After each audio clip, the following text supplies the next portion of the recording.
తమ్ముడు తాదరు కొంచెం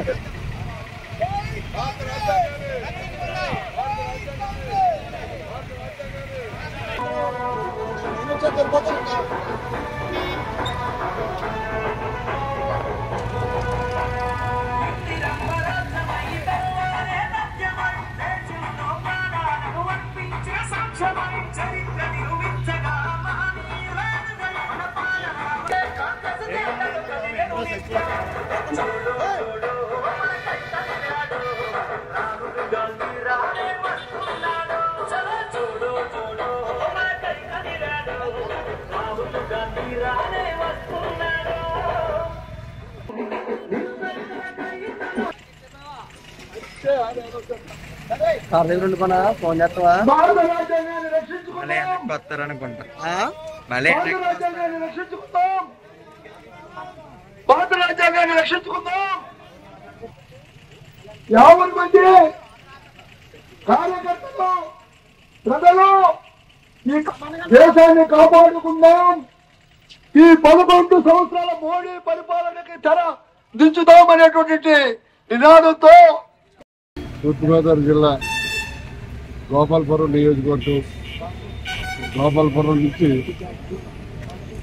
రాజ్యాంగ పరిరక్షణ అలాగే ప్రజాస్వామ్య సంరక్షణ అనే దాని మీద ఇంటింటికి కాంగ్రెస్ పార్టీ అనే నినాదంతో మరి ఈ పాయింట్లన్నీ కూడా మొన్న అహ్మదాబాద్ లో జరిగినటువంటి ఏఐసిసిలో చేసిన 7 బుల్లెట్ పాయింట్ల తీర్మానాలని కూడా ప్రతి ఇంటికి తీసుకెళ్లాలనే ఉద్దేశంతో ఈవేళ ర్యాలీగా వెళ్లి ఇంటింటికి వెళ్లి ఈ పాంప్లెట్లు పంచిపెట్టడం జరుగుతుంది.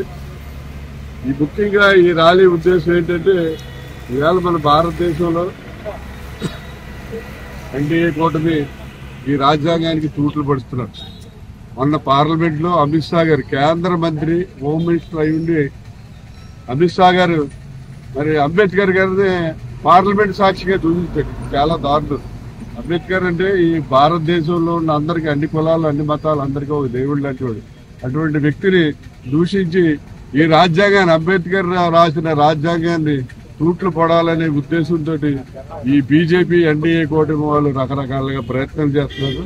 దాన్ని వ్యతిరేకిస్తూ మన అహ్మదాబాద్ లో జరిగినటువంటి కాంగ్రెస్ పార్టీ ఏఐసీ ఇచ్చే మీటింగ్ లో కొన్ని తీర్మానాలు చేశారు. 7 బుల్లెట్ పాయింట్లు.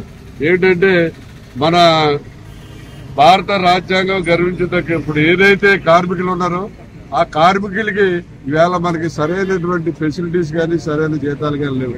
మన భారతదేశంలో ఉన్నటువంటి ఇండస్ట్రీస్ అన్ని కూడా అలాగే ప్రభుత్వ రంగ సంస్థలు అన్ని కూడా ఈ నరేంద్ర మోడీ గవర్నమెంట్ ప్రైవేట్ వ్యక్తులకి ఆదానికి ముఖేష్ అంబానీకి ఇచ్చి అంతా ప్రైవేటైజేషన్ చేస్తున్నారు. దీనివల్ల ఏంటంటే కార్మికులు పూర్తిగా నష్టపోతున్నారు. అలాగే రిజర్వేషన్లు అనేవి పోతాయి. ఒకసారి ప్రైవేటైజేషన్ అయితే రిజర్వేషన్ అనేది ఉండదు. కాబట్టి రిజర్వేషన్ అనేది లేకుండా కార్మికులకు అన్యాయం చేసే విధంగా చేస్తారు. అలాగే మహిళలు ఈ భారతదేశంలో కానివ్వండి ప్రపంచంలో కానివ్వండి మహిళలు 50% ఉంటారు. మహిళలకి మరి రిజర్వేషన్ 33% కూడా రిజర్వేషన్ లేకుండా చేస్తున్నారు.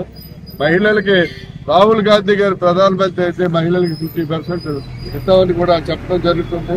అలాగే అన్నదాతకి సరైనటువంటి ఈ మన రైతు భరోసా అవి కూడా ఇవ్వట్లేదు. దానికి మరి 20,000 రూపాయలు సంవత్సరానికి ఇస్తామన్నారు, ఇవ్వట్లేదు. దాని మీద పంజాబ్ రైతులు కూడా యాజిటేషన్ కూడా చేయడం జరిగింది. సంవత్సరం యాజిటేషన్ చేసి వాళ్ళు ఒక రైతులు హక్కుల కోసం పోరాటం చేసి కనీస మద్దతు ధర ఇస్తామని చెప్పి ఇవాళ కూడా కనీస మద్దతు ధర ఇవ్వలేదు. అలాగే మన ఆర్థిక వ్యవస్థ చూసినట్లయితే భారతదేశం ఆర్థిక వ్యవస్థ చాలా కుంగిపోయింది. ఈవేళ నరేంద్ర మోడీ గారు 237 లక్షల కోట్లు అప్పు చేశాడు. అంటే మన జగన్ గారు 10 లక్షలు అప్పు చేస్తే 10 లక్షల కోట్లు అప్పు చేస్తే చంద్రబాబు నాయుడు అయ్యో బాబా ముర్రా అన్నాడు. మరి 237 లక్షల కోట్లు అప్పు చేస్తే నరేంద్ర మోడీ గారు ఏం మాట్లాడతలేదు. మరి ఈవేళ దేశాన్ని అప్పుల పాలు చేస్తాడు. మరి అదేవిధంగా విదేశాంగ విధానం చూసుకుంటే ఈవేళ పాకిస్తాన్తో తగు, చైనాతో తగు, బంగ్లాదేశ్తో తగు, చుట్టూ మనకు ఉన్న దేశాలన్నింటితోటి తగు. మరి అందరూ కలిసి ఒకేసారి దాడి చేస్తే భారతదేశస్తులు ఎక్కడికి వెళ్ళాలో కూడా తెలియని పరిస్థితి. ఈ రకంగా మరి కాంగ్రెస్ పార్టీ ఏఐసిసి వారు ఈ 7 బుల్లెట్ పాయింట్ల తీర్మానాలు చేశారు. ఈ తీర్మానాలను పాంప్లెట్లకు వేసి ప్రతి నియోజకవర్గానికి కూడా ఇంటింటికి తీసుకెళ్లాలనే ఉద్దేశంతో ఇవాళ ఈ కార్యక్రమం చేపట్టడం అయింది. ఇవాళ ఇక్కడ ఈ కార్యక్రమాన్ని మన ఈ అసెంబ్లీ కోఆర్డినేటర్ అయినటువంటి రాష్ట్ర ఉపాధ్యక్షులు మార్టిన్ లోదర్ గారి యొక్క ఆధ్వర్యంలో, మరి అలాగే హరిబాబు గారు, అలాగే మన రామకృష్ణ గారు, ఇక్కడున్న మండలాధ్యక్షులు అందరూ వీరందరి యొక్క సహకారంతో ఇవాళ ఈ ర్యాలీ జరుగుతుంది. ఇది అయిన తర్వాత ప్రతి గ్రామానికి కూడా, ప్రతి ఇంటింటికి కూడా ఈ ర్యాలీ జరిపి పాంప్లెట్లు డిస్ట్రిబ్యూట్ చేయడం జరుగుతుంది. ఆంధ్రప్రదేశ్ కాంగ్రెస్ కమిటీ అధ్యక్షుడు శ్రీమతి శర్మారెడ్డి గారి సూచనతో తూర్పుగోదావరి జిల్లా కాంగ్రెస్ పార్టీ అధ్యక్షుడు టీకే విశ్వేశ్వరరెడ్డి గారు, అదేవిధంగా ఈరోజు గోపాలపురం నియోజకవర్గంలో మరి గోపాలపురం మండల కాంగ్రెస్ కమిటీ, అదేవిధంగా బ్లాక్ కాంగ్రెస్ కమిటీ, గోపాలపురం నియోజక కాంగ్రెస్ పార్టీ యొక్క నాయకుల సమక్షంలో ప్రజాస్వామ్య రక్షణ, రాజ్యాంగ పరిరక్షణ ర్యాలీ నిర్వహించడం జరుగుతుంది. అఖిల భారత కాంగ్రెస్ కమిటీ ఆదేశాలతో దేశవ్యాప్తంగా ఉన్నటువంటి అన్ని మండలాలు, అన్ని గ్రామాల్లో కూడా యొక్క భారతదేశంలో ప్రజాస్వామ్యం కూని అయిపోతుంది. ప్రజాస్వామ్యాన్ని కాలు రాస్తున్నారు. భారత రాజ్యాంగాన్ని అణగదొక్కాలని చెప్పేసి కేంద్రంలో బీజేపీ ప్రభుత్వం పెద్ద ఎత్తున డాక్టర్ బిఆర్ అంబేద్కర్ గారి మీద, అదేవిధంగా భారత రాజ్యాంగం మీద తూట్లు పొడిచే విధంగా ప్రవర్తిస్తున్నారు. ఆ ప్రవర్తన నిరసనగా అహ్మదాబాద్ లో జరిగిన సిడబ్ల్యూసీ సమావేశంలో ప్రధానంగా 7 అంశాలు మరి ఏఐసిసి వారు తీర్మానించి పంపించడం జరిగింది. అందులో ప్రజలకే పంపించాలని చెప్పేసి మరి 7 అంశాలతో ఒక పాంప్లెట్ కరపత్రం కూడా రిలీజ్ చేయడం అయింది. ఈ యొక్క కరపత్రాలని మరి గోపాలపురం నియోజకవర్గంలో ఉన్నటువంటి అన్ని గ్రామాల్లో ఈవేళ మండల హెడ్క్వార్టర్లో ప్రారంభించడం జరుగుతుంది.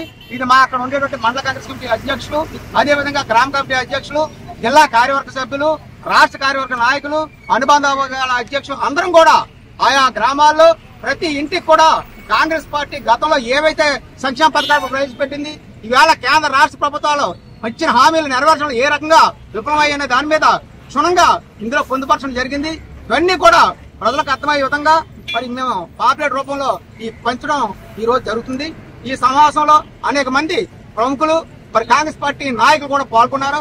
వివిధ నియోజకవర్గాల నుంచి మరి రాజనగరం నుంచి ప్రచార కమిటీ చైర్మన్ వడేర్ గారు, వారి కుమారుడు ఆయన ఇన్ఛార్జి రాజనగరం శ్రీనివాస్ గారు, నిడదోలు నుంచి టౌన్ అధ్యక్షుడు దొరగారు, అదేవిధంగా చిన్న మురళి గారు, మరి కొవ్వూరు నుంచి కాక పుల్లారావు గారు, జిల్లా ఎస్ఎస్ఎల్ చైర్మన్ మణి గారు, అదేవిధంగా రాజమండ్రి రూరల్ నుంచి కడాల కొండరాజు గారు, వారి బృందం, అదేవిధంగా జిల్లా అధికార ప్రతినిధి అరిసిమిల్లి రమేష్ గారు, అదేవిధంగా ముఖ్యంగా ఈ యొక్క నియోజకవర్గంలో ముఖ్యమైన నాయకులు కాకర్ల హరిబాబు గారు, వెలగా రామకృష్ణ గారు, మఠపతి రామ్మోహన్ గారు, శ్రీమన్నారాయణ ప్రసాద్ గారు, దాసరి కుటుంబరావు గారు, మరి మండల కాంగ్రెస్ కమిటీ అధ్యక్షుడు సుంకర సత్యనారాయణ గారి ఆధ్వర్యంలో, వేగోడ నాగేశ్వర గారి ఆధ్వర్యంలో ఈ రోజు ఈ ర్యాలీ జరుగుతుంది. కాబట్టి దీంట్లో పెద్ద ఎత్తున ప్రజలు కూడా పాల్గొని కాంగ్రెస్ పార్టీకి సంఘీభావం తెలపాలని, ముఖ్యంగా రాబోయే 29లో రాహుల్ గాంధీని ప్రధానమంత్రి చేయడమే ధ్యేయంగా, ఈ రాష్ట్రంలో కాంగ్రెస్ పార్టీ బలోపేతం చేయడమే ధ్యేయంగా మరి కాంగ్రెస్ పార్టీ పనిచేస్తుందని చెప్పుకుంటూ మరి